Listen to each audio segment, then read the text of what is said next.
2 likur, ada 3 likur, ada 5 likur. Malam-malam ganjil, yang mana pada malam tersebut kita semua dianjurkan untuk meningkatkan ibadah kita. Kita semua dianjurkan untuk memperbanyak zikir dan berdoa kepada Allah Subhanahu wa taala. Bahkan dianjurkan kita memperbanyak doa, Allahumma innaka afuwwun karim tuhibbul afwa fa'fu anni. Allahumma innaka afuwwun karim tuhibbul afwa fa'fu anni. Allahumma innaka afuwwun karim tuhibbul afwa fa'fu anni. Itu kalau sendiri ibaratnya fa'fu anni. Kalau banyakkan berarti untuk bersama fa'fu anna. Perbanyaklah. Sampai-sampai ada yang mengatakan bahwa doa tersebut itu adalah doa malam Lailatul Qadar. Yang mana pada malam Lailatul Qadar tersebut Allah Subhanahu wa taala itu mengampuni semua orang-orang yang beriman kepada Allah Subhanahu wa taala, terkecuali orang-orang yang tertentu. Karena pada malam Lailatul Qadar sebagaimana Allah berfirman dalam Al-Qur'an, Inna anzalnahu fi lailatul qadar. Bimakna wa alam bibradi wa rasuluh. Inna anzalna, inna sesungguhnya kami ketahui. Anzalnahu menurunkan, hu itu dhamir kembali kepada Al-Qur'an. Fi lailatul qadar, pada malam Lailatul Qadar. Yang mana Al-Qur'anul Karim, Allah Subhanahu wa taala ini menurunkan Al-Qur'anul Karim ke Baitul Izzah, yakni kepada langit yang pertama di sini, langit dunia. Itu pada malam Lailatul Qadar dan bertepatan itu pada tanggal 20 Ramadan.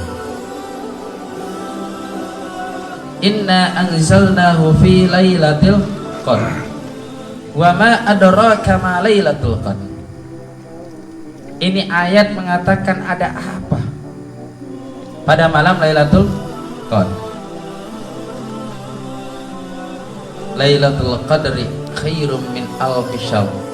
Yang mana pada malam Lailatul Qadar itu adalah Lailatul Qadri khairun, lebih baik, min alfi syahr, daripada 1000 bulan. Sampai-sampai Rasulullah Shallallahu Alaihi Wasallam mengatakan dalam sebagian hadisnya, barang siapa yang melaksanakan sholat sunnah 2 rakaat bertepatan pada malam Lailatul Qadar, maka itu pahalanya sama dengan sholat sunnah 70.000 bulan. Sholat sunnah 70.000 bulan. Saking gede-gedenya pahala malam Lailatul Qadar. Begitu juga ibadah-ibadah yang lain. Yang penting ibadah tersebut itu sesuai dengan hukumnya, dan yang penting ibadah tersebut itu semata-mata karena Allah Subhanahu wa taala. Karena yang namanya ibadah itu bisa dikatakan amalnya jatuh kepada amal yang soleh, bisa jatuh juga kepada amal munafik. Ibadah yang sesuai dengan aturan Allah Subhanahu wa taala dan dibarengi hatinya itu mengamalkannya semata-mata karena Allah Subhanahu wa taala, maka ibadah tersebut itu menjadi amal soleh, dan ini yang akan Allah terima. Tapi jika ibadah tersebut dari zahiriyahnya itu sesuai dengan apa yang diajarkan oleh Rasulullah, para sahabat dan para alim ulama, tapi batinnya, hatinya beribadah dengan ibadah tersebut itu berharap mendapat pujian, mendapat sanjungan dari manusia. Itu yang disebut dengan amal munafik. Seorang beribadah kepada Allah Subhanahu wa taala, apalagi pada bulan Ramadan, ia memperbanyak membaca Al-Qur'an. Ketika nggak ada orang di rumahnya, tidak ada siapa-siapa, sepi, dia membaca Al-Qur'an dengan pelan-pelan. Ketika giliran banyak orang, membaca Al-Qur'an dengan keras. Ketika nggak ada orang, dia malas-malesan melaksanakan ibadah sholat sunnah. Tapi ketika ada orang, dia semangat melaksanakan ibadah sunnah. Bahkan ibadah sunnah lebih ia sukai, lebih ia semangati untuk mengerjakannya daripada melaksanakan ibadah-ibadah yang wajib. Hati-hati, itu termasuk amalnya amal munafik. Kalau amal munafik diterima enggak sama Allah? Tidak akan diterima. Innallaha la yaqbalu amalan illa ma kana khalisan. Allah tidak akan menerima suatu amal kecuali amal ibadah tersebut itu yang khalisan, ikhlas, yang dikerjakan semata-mata karena Allah Subhanahu wa taala. Mudah-mudahan kita semua, amaliyah kita semua, puasa kita, salat tarawih kita, sedekah kita, baik sedekah dari tenaga, baik sedekah dari pikiran atau sedekah dari harta kita, taklim kita, mendatangi setiap majelis taklim, semoga ini Allah jadikan amal soleh, amin ya Allah ya rabbal alamin. Karena amal soleh lah yang akan menyelamatkan kita kelak, yaitu di alam kubur. Hanya amal soleh yang akan menemani kita di alam kubur. Dan kita yakin semuanya, dan kita pasti akan mati. Karena Allah Subhanahu wa taala juga mengatakan dalam Al-Qur'an, kullu nafsin dha'iqatul maut. Kullu nafsin, semua, bukan setiap maknanya ya. Kullu nafsin dha'iqatul maut, semua yang bernyawa, dha'iqatul maut, itu akan mencicipi yang namanya kematian. Semua yang hidup itu akan mati.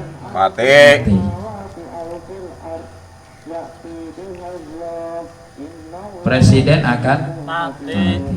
Lurah akan mati. Bupati akan mati. Kiai akan mati. Ajengan akan mati. Santri akan mati. Pedagang akan mati. Tukang kuli akan mati. Karyawan mati. Semua yang bernyawa tidak terkecuali, baik masih bayi, baik masih di dalam kandungannya, ataupun sudah gede, ataupun sudah menjadi kakek-kakek atau nenek-nenek, itu semuanya akan mati. Itu pasti. Karena kematian itu adalah pasti. Berbeda dengan jodoh. Jodoh itu adalah misteri. Bisa dapat, bisa enggak. Namanya juga misteri. Teras misteri. Ketika kita mati dan kita berada di alam kubur, yang mana ketika manusia mati, kemudian dipulasara, dimandikan, dikafani, disalatkan, dan diantarkan sampai pemakaman. Kemudian dimakamkan. Ketika dimakamkan, kemudian tinggalkan. Ada gak yang berani nungguin di situ? Ada. Paling ada juga santri itu katanya 7 hari 7 malam siap nungguin sambil baca Al-Qur'an dengan syarat-syarat tertentu. Proyek.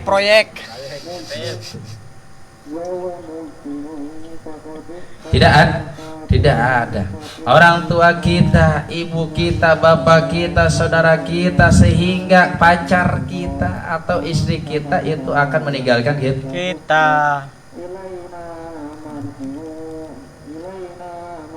mana istri yang cantik, mana kendaraan yang mewah, rumah yang megah, anak-anak yang lagi imut-imutnya. Ini semuanya tidak akan ikut ketika kita meninggal. Semuanya akan mati. Dan yang namanya mati itu datang menurut kebiasaannya.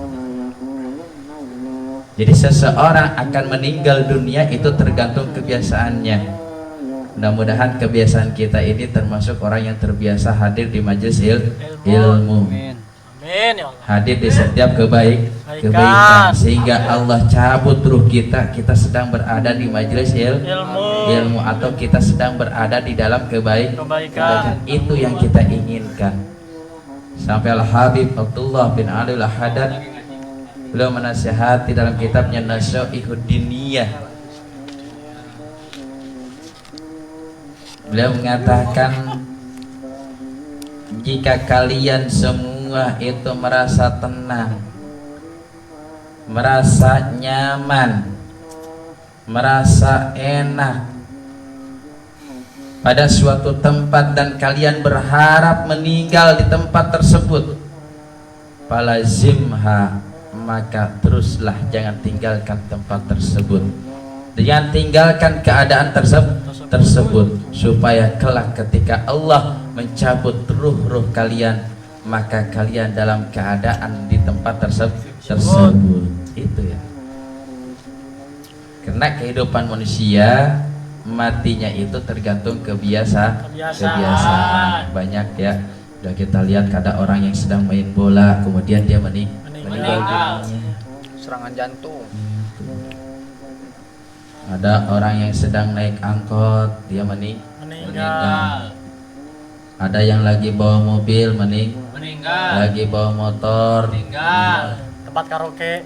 Di tempat karaoke meninggal. Sedang bermasih. Nah itu.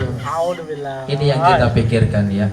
Apakah kita mau ketika kita mati kita sedang berada dalam maksiat? Tidak. Pasti gak mau. Apa nasib kita kalau kita mati kita sedang berada dalam maksiat? Kembali kepada malam Lailatul Qadar, yang mana malam Lailatul Qadar itu adalah malam yang lebih baik daripada 1000 bulan. Sampai-sampai Rasulullah Sallallahu Alaihi Wasallam itu pernah bercerita kepada para sahabat, yang mana para sahabat sedang berkumpul. Bahkan Rasulullah Sallallahu Alaihi Wasallam menceritakan ibadahnya seorang wali dari walinya Allah Subhanahu Wa Taala yang dinamakan dengan nama Sam'un Al-Ghazi. Dalam kitab Al-Ghunyah, Syekh Sayyid Abdul Qadir Al-Jilani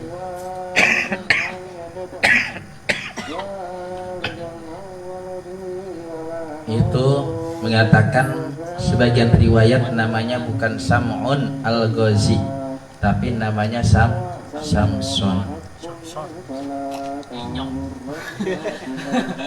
Sampai diceritakan itu seorang wali dari walinya Allah Subhanahu Wa Taala yang bernama Sam'un Al-Ghazi,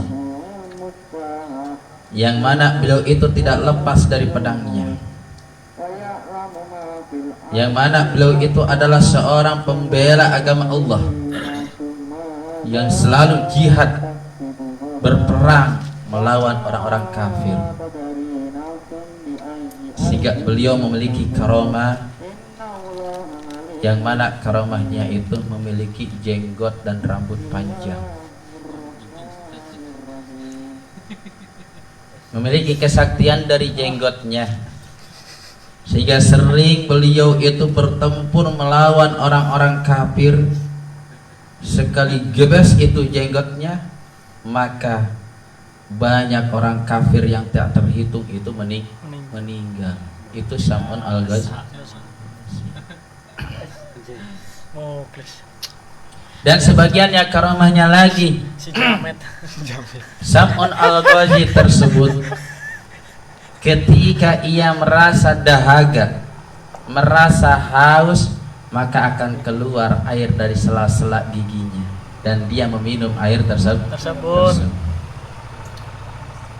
Ketika ia merasa lapar, dari sela-sela giginya keluar daging dan dia makan daging tersebut sehingga kenyang. Itulah Sam'un al-Ghazi. Sampai-sampai orang kafir pada zaman dulu kebingungan dan kewalahan karena kesaktiannya Sam'un al-Ghazi.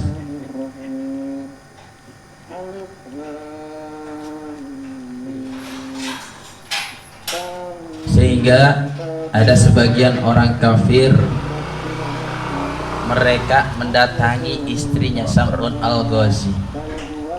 Nah ini ya, Sam'un al-Ghazi itu walaupun beliau itu adalah seorang wali dari walinya Allah, tapi memiliki istri, istrinya itu adalah orang yang munafik, orang yang hubud dunya, cinta kepada dunia. Suaminya waliullah tapi istrinya tidak. Suaminya waliullah tapi istrinya bukan wali, bahkan orang yang melawan, orang yang hubud dunya, cinta kepada dunia. Sehingga orang-orang kafir itu mereka mendatangi istrinya Sam'un al-Ghazi, mendatangi istrinya Sam'un al-Ghazi dan menyogok istrinya Sam'un al-Ghazi. Kata orang kafir kepada istrinya Sam'un al-Ghazi, wahai istrinya Sam'un, andaikan engkau bisa mengikat Sam'un al-Ghazi, maka aku akan memberikan engkau harta yang banyak, akan memberikan kekuasaan. Kata istrinya Sam'un al-Ghazi, apa yang dikatakannya? Aku tidak mampu. Saking kuatnya Sam'un al-Ghazi, yang akhirnya orang kafir tersebut memberikan kepada istrinya Sam'un al-Ghazi yaitu tambang yang kuat. Kalau tambang yang kuat seperti tambang apa tuh? Tambang kapal. Tambang emas kuat ya. Kata orang kafir kepada istrinya Sam'un al-Ghazi, silahkan Sam'un al-Ghazi ketika dia tidur ikatlah dengan tambang ini. Diambillah tambang tersebut sama istrinya. Dan di kemudian hari Sam'un al-Ghazi sedang tertidur, diikatlah kaki dan kedua kaki dan kedua tangannya. Sampai-sampai Sam'un al-Ghazi bangun dalam keadaan tangan dan kakinya terikat oleh tambang. Kata Sam'un al-Ghazi, siapa yang berani mengikat saya? Kata istrinya, saya yang mengikat engkau. Tujuannya adalah menguji sampai di mana kekuatan engkau. Gitu kata istrinya Sam'un al-Ghazi. Yang akhirnya Sam'un al-Ghazi bergerak, menggebeskan ke tubuhnya, yang akhirnya tambang-tambang tersebut terputus. Kata Sam'un al-Ghazi, tidak ada yang bisa mengikatku di dunia ini. Kemudian bercerita lagi lah istrinya kepada orang-orang kafir tersebut yang ngasih tambang. Kata istrinya gagal, ternyata tambang bisa putus sama Sam'un al-Ghazi. Kemudian dikasihlah rantai, coba ikat pakai rantai ini. Kemudian diikat lagi dan posisi Sam'un al-Ghazi sedang tertidur, diikatlah.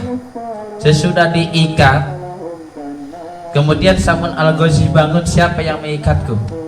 Kata istrinya, saya, tujuannya untuk menguji kekuatanmu. Kata Sam'un al-Ghazi. Kemudian Sam'un al-Ghazi menggerakkan tubuhnya dan rantai tersebut putus. Kemudian Sam'un al-Ghazi mengatakan kepada istrinya, wahai istriku, sesungguhnya aku adalah wali dari auliyaillah, dari wali-walinya Allah. Tidak akan ada yang bisa mencelakaiku tanpa izin Allah. Apapun yang ada di alam dunia ini tidak akan bisa untuk mengikat tubuhku, pasti semuanya akan putus, kecuali yaitu dengan rambutku ini. Rambutnya gondrong. Ada rambut gondrong sih? Enggak. Si Jamet. Itu rambutnya panjang banget, Sam'un Al-Ghazi, sampai-sampai nyampe nyentuh tanah. Kecuali dengan rambutku ini baru aku tidak bisa apa-apa. Itu ya, Sam'un Al-Ghazi tidak tahu bahwa istrinya itu sedang disuruh sama orang kafir. Ya, terus nujon aja pada istrinya. Itu Sam'un Al-Ghazi. Yang akhirnya apa? Istrinya mengetahui kelemahan Sam'un Al-Ghazi, yaitu dari rambutnya yang panjang. Awas, bukan dari keteknya, bukan dari bulu ketek, bukan. Karena kan banyak TV-TV-nya tuh Samson Betawi katanya.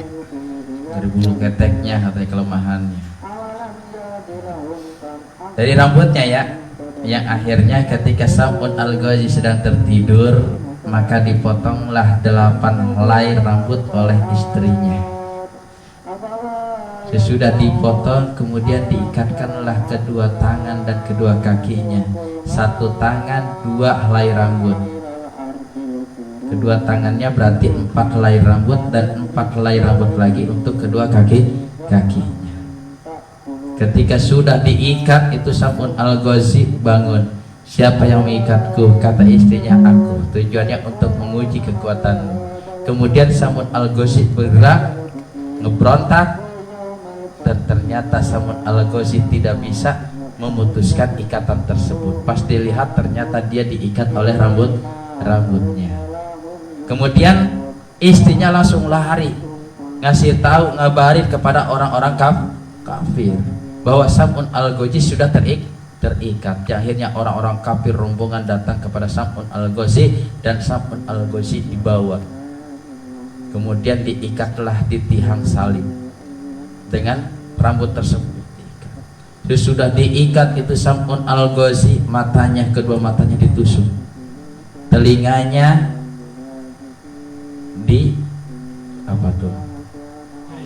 diiris, lisannya, lidahnya diiris.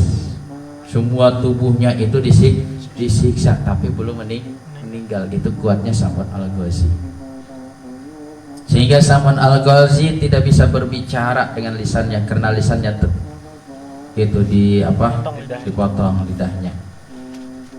Sam'un Al-Ghazi tidak bisa melihat karena kedua matanya ditusuk, disiksa semua badannya itu sama orang-orang kafir.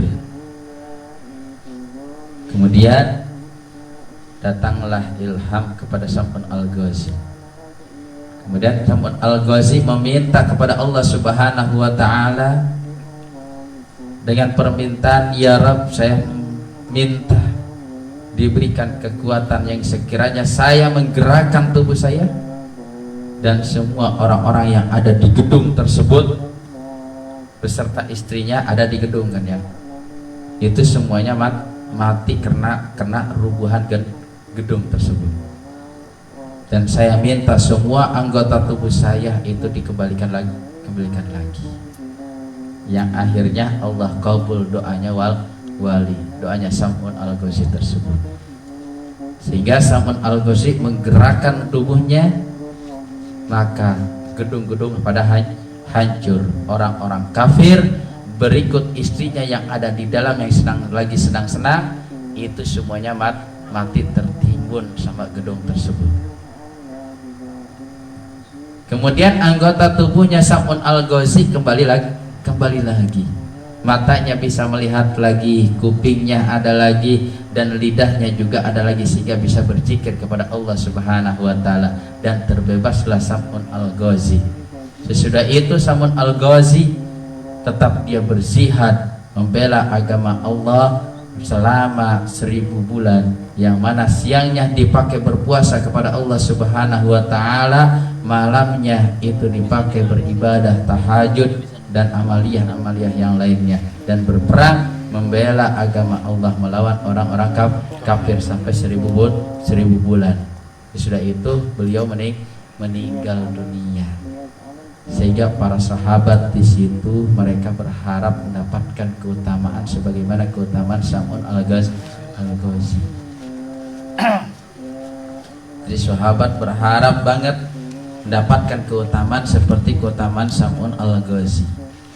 Yang akhirnya Rasulullah sallallahu alaihi wasallam mengatakan bahwa orang yang beribadah pada malam Lailatul Qadar, dia ibadah tersebut amaliyahnya, pahalanya itu bisa melebihi ibadahnya Sam'un al-Ghazi. Itulah keutamaan malam Lailatul Qadar. Mudah-mudahan kita ya bisa mendapatkan malam tersebut.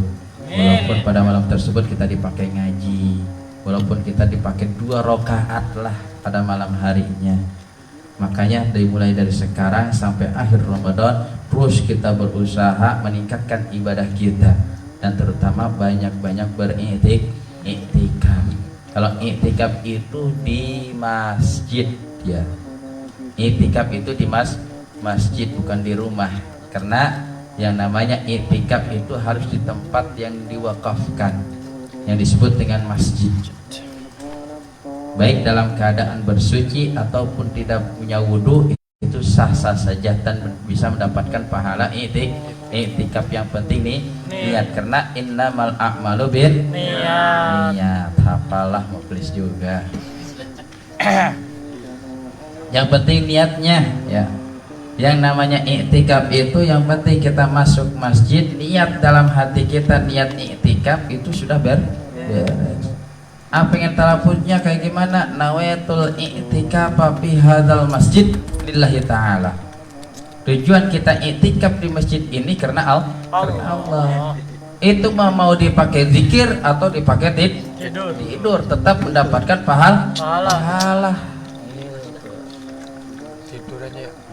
Bagusnya sekarang kalau umpamanya habis sahur, pokoknya beres sahur jam 3 langsung bawa air sebotol aqua, bawa ke masjid. Di masjid kita iktikaf sampai kapan? Sampai subuh. Kemudian subuh kita sholat 2 rakaat sebelum subuh. Yang mana rakaatul fajri rakaatani qoblal fajri afdalun minad dunya wa ma fiha.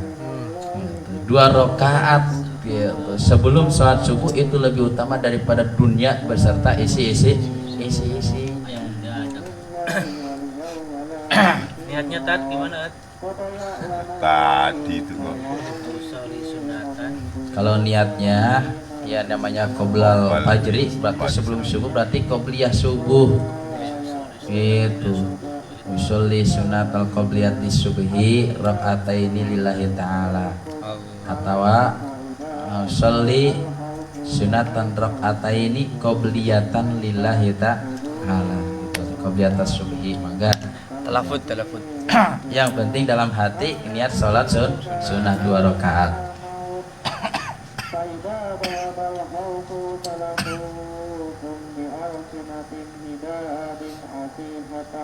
Lailatul Qadri khairun min alfi syahr. Tanazzalul malaikatu warruhu fiha. Tanazzalu turun al malaikah, malaikat. Siapa malaikat yang turun? Malaikat Jibril alaihi salam.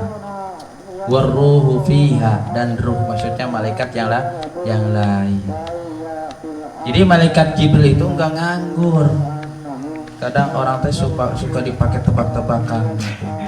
Coba malaikat siapa yang sekarang nganggur coba? Malaikat Ijrail ada tugasnya, Israfil ada tugasnya, Malik Ridwan ada tugasnya. Pas ada yang jawab katanya malaikat Jibril sedang nganggur. Oh nganggur? Iya kan malaikat Jibril tugasnya apa? Nurunin wahyu. Tugasnya nurunin wahyu. Kalau nurunin wahyu ke siapa? Ke para nabi. Sedangkan nabi sudah ditutup sama Nabi Muhammad. Berarti nggak ada lagi nabi. Berarti tugas malaikat Jibril nganggur. Enggak ya. Malaikat Jibril tetap mendatangi setiap orang yang beriman, mobil khusus yaitu pada malam Lailatul Qadar. Tanazzalul malaika warruhu fiha. Turunlah malaikat Jibril dan ruh malaikat-malaikat yang lain di dalam malam Lailatul Qadar. Tujuannya apa tuh? Tanazzalul malaikatu warruhu fiha biidzni rabbihim, dengan izin Tuhannya, gitu. Dengan perintah Rabbnya, gitu. Dengan perintah Allah. Tanazzalul malaikatu warruhu fiha biidzni Tanazzalul malaikatu warruhu fiha biidzni rabbihim min kulli amr. Min kulli amr, setiap urusan. Salamun hiya hatta matla'il fajr. Gitu. Keselamatan itu sampai keluarnya fajar. Maksudnya jadi para malaikat, terutama malaikat Jibril itu akan turun ke alam dunia pada malam Lailatul Qadar dan akan mengucapkan salam kepada setiap umat Islam, kepada setiap orang yang beriman. Sampai-sampai dalam kitab Al-Gunyah itu ada tanda-tanda orang yang mendapat salamnya atau musyafahahnya dengan malaikat Jibril alaihissalam, yaitu dibarengi dengan tanda yaitu badan itu merinding. Itu malam Lailatul Qadar sebagiannya, dan merasa tentu. Karena malam Lailatul Qadar itu malaikat Jibril turun.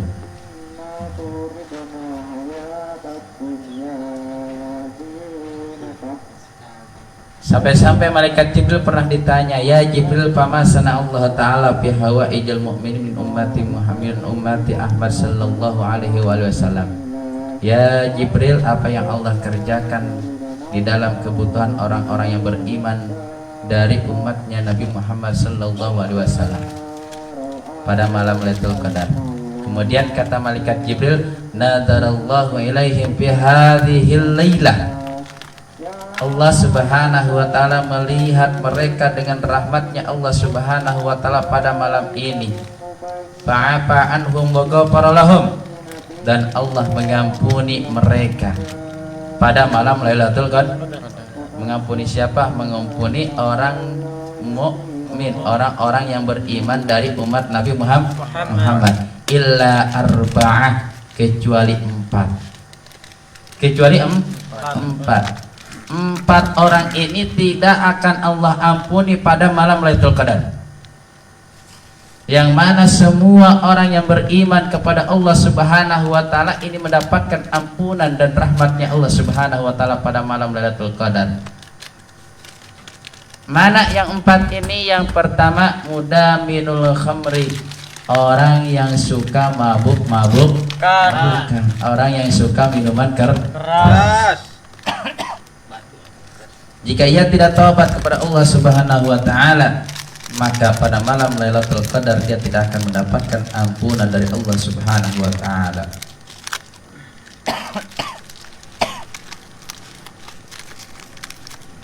Wa aquli walidayhi, yang kedua yang tidak akan mendapatkan ampunan dari Allah Subhanahu wa taala pada malam Lailatul Qadar adalah aqul liwalidayhi, orang yang menyakiti kedua orang tua. Orang yang menyakiti kedua orang tuanya, walaupun dengan perkataan ya, artinya menolak ketika diperintah.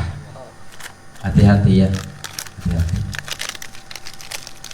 Jangan sampai kita menyakiti kedua orang tua kita. Dan sebagian yang menyakiti kedua orang tua kita, yaitu kita tidak mendoakan kedua orang tua kita. Walaupun orang tua kita sewaktu masih hidupnya, masih adanya, kita cukupi kebutuhannya. Ketika meninggal kita tidak mendoakan kedua orang tua kita, maka kita termasuk orang yang menyakiti kedua orang tua kita. Ketika kita menyakiti kedua orang tua kita, maka diharamkan surga bagi kita. Naudzubillah min dzalik. Kenapa? Kena ridallah fi ridal walidain. Ridanya Allah ada dalam ridhonya kedua orang tua kita. Sampai-sampai Rasul mengatakan al jannatu tahta aqdamil ummahat. Surga itu ada di bawah telapak kaki ibu. Semakin ibunya banyak, surganya banyak. Yang ketiga, yang mana Allah tidak akan mengampuni dosanya orang mukmin pada malam Lailatul Qadar, yaitu qati'ur rahmi, orang yang memutuskan silaturahmi. Jadi pada malam Lailatul Qadar tidak akan Allah ampuni dosa-dosanya. Wa musahinun, dan orang yang bermusuhan. Awas ya, kita sesama umat Islam jangan sampai bermusuh-musuhan. Sampai karena bermusuh-musuhan itu termasuk hal yang Allah haramkan. Sehingga pada malam Lailatul Qadar orang tersebut tidak akan mendapatkan ampunan dari Allah Subhanahu wa Ta'ala. Mudah-mudahan kelak kita ke depannya mendapatkan malam Lailatul Qadar. Amin. Nah, ini malam yang kita inginkan, gitu. Malam yang lebih utama daripada malam-malam yang lainnya. Selain malam Jumat ya. Kalau malam Jumat itu malam-malam tertentu khususnya Allah jahirkan malam Jumat itu keutamaannya. Jadi berbeda lagi. Jadi ada malam Jumat dan malam Lailatul Qadar. Ini memiliki keutamaan yang berbeda. Kalau malam Jumat Allah jahirkan keutamaannya, kalau malam Lailatul Qadar Allah gitu umpetkan, Allah samarkan gitu di malam-malam yang ganjil. Maka gitu bagi kita di 10 Ramadan terakhir ini jangan sampai kendor melaksanakan ibadah yang wajib. Begitu juga ibadah sunnah, yang mana kebanyakan orang-orang itu 10 terakhir itu pada kendor. Yang tadinya masjid itu kecil banget, sampai sempit itu gak nampung. Dan sekarang itu bukan sempit, tapi sekarang udah tambah luas lagi. Palingan tarawih sekarang 2 baris, 3 baris gitu. Tapi kalau di Kobong masih penuh Mang Eli. Alhamdulillah masih penuh yang musolahnya. Awas ya, kalau masalah ibadah yang wajib itu udah gak aneh gitu ya. Tapi kita tingkatkan ibadah yang sunnahnya juga. Karena yang wajib itu adalah kewajiban kita. Tapi yang sunnah inilah yang akan menambah dari amaliyah-amaliyah kita, menambah pahala kita, sehingga kita kelak di akhirat merasakan apa yang kita kerjakan sewaktu di alam dunia. Mudah-mudahan bermanfaat. Kurang lebihnya saya mohon maaf. Billahi taufiq wal hidayah, wallahul muwaffiq ila aqwamit thoriq. Wassalamualaikum warahmatullahi wabarakatuh. Waalaikumsalam warahmatullahi wabarakatuh.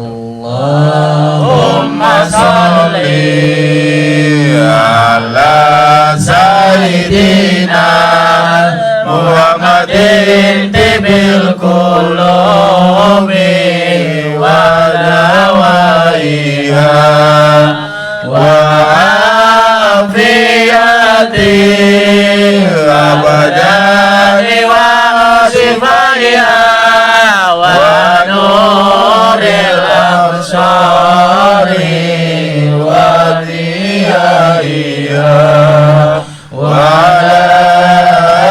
alihi wa sahbihi wa sallim. Allahumma sholli ala sayyidina Muhammadin tibil qulubi wa dawaiha wa afiyati abadani wa sifaiha wa nuril absari wa diyaiha wa alihi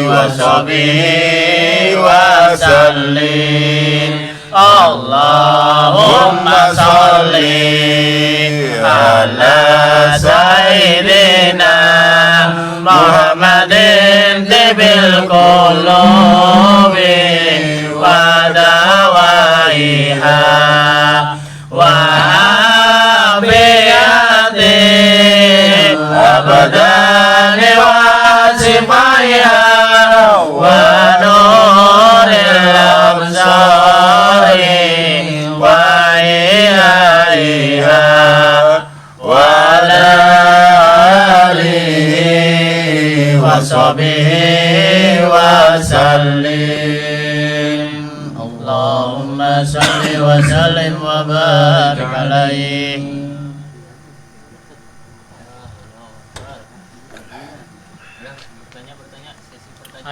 Tanya. Hah? Finish kan?